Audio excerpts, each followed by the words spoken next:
हम लोग स्टार्ट कर चुके थे कि many times we hear people are assets but people are not assets, only good people are assets, rest are और लायबिलिटी। एक किसान की कहानी सुनाता हूं मैं आपको।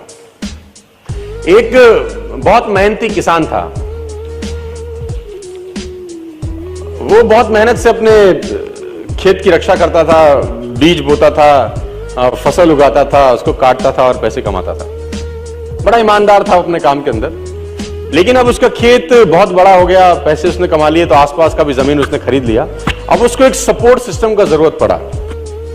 अब उसको लगा मेरे से अकेले से नहीं होगा, तो मुझे कुछ ना कोई आदमी चाहिए जो मेरी सपोर्ट कर सकता हो।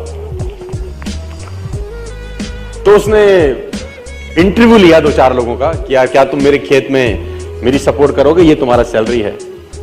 तो 4-5 लोगों से उसने सवाल पूछे कि तुमको एग्रीकल्चर के बारे में क्या नॉलेज है और तुम कैसे सपोर्ट कर सकते हो। तो सब लोगों ने उसको अलग अलग जवाब दिए।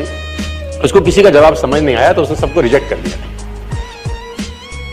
एक लड़के से उसने सवाल पूछा कि तुम क्या करोगे, कैसे करोगे।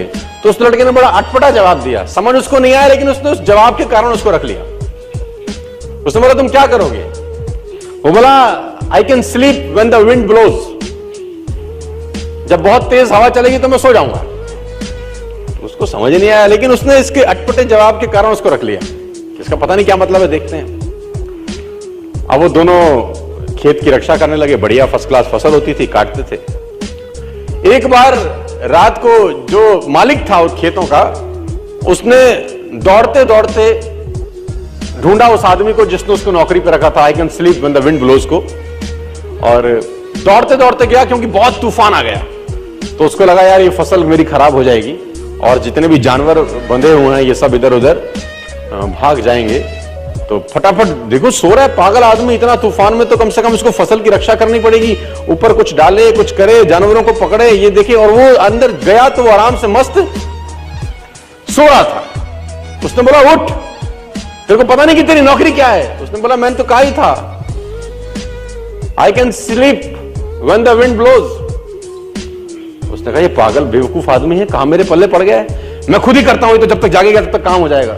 वो फटाफट जाके देखा, उसने जितने उसके पशु थे वो फर्स्ट क्लास तरीके से उसने बांध के साइड पे ऑलरेडी रखे हुए थे। जितनी फसल थी उसकी बढ़िया तरीके से उसने चौकीदारी कर रखी थी कि कोई तकलीफ नहीं है। उसने बोला जाके सो जाओ, मैंने काम ऑलरेडी पहले से कर रखा है। I can sleep when the wind blows. उसको समझ में आया, इसका मतलब बड़ा सिंपल ये था कि जब परेशानी आएगी तब काम करने की जरूरत नहीं है, काम हमेशा उससे पहले करके रख लेना चाहिए। तो ये जो अकाउंटेबिलिटी है ना यार, अकाउंटेबिलिटी बड़ी सिंपल है कि लोग काम तब चालू करते हैं जब तूफान आ जाता है ना। वो कहते हैं टेक अम्ब्रेला बिफोर रेन। आदमी को छाता हमेशा बारिश आने से पहले ले लेना चाहिए। मुझे आज भी याद है कि मैंने नया मर्सिडीज लिया 2012 के अंदर। मेरी गाड़ी का टायर पंचर हो गया। तो जैसे ही मैंने पंचर लगाने के लिए मर्सिडीज का पीछे टूल किट खोला तो मैंने देखा वहां पर व्हाइट ग्लव्स पड़े थे 2। मैंने बहुत सारी गाड़ियां चलाई, लेकिन मैंने पहली बार किसी गाड़ी में व्हाइट ग्लव्स देखे। यानी मर्सिडीज को ध्यान था कि अगर इसकी गाड़ी पंचर हो गई और इसने पंचर लगाने की कोशिश की तो इसके हाथ गंदे ना हो। ग्लव्स 50 रुपए के आते हैं, कोई भी गाड़ी रख सकती है, लेकिन रखती नहीं है। यही फर्क है मर्सिडीज में और बाकी सारी कंपनियों में। 50 रुपए के ग्लव्स आते हैं, किसी गाड़ी में नहीं आते। मर्सिडीज में आते हैं, मुझे पता नहीं बाकी और किसी ब्रांडेड कार में आते हैं कि नहीं आते, है ना। It already hardly cost 30 rupees 40 rupees for a pair of gloves. लेकिन देखिए वो कहां तक सोच रहा है आदमी, है ना। इसको बोलते हैं अकाउंटेबिलिटी।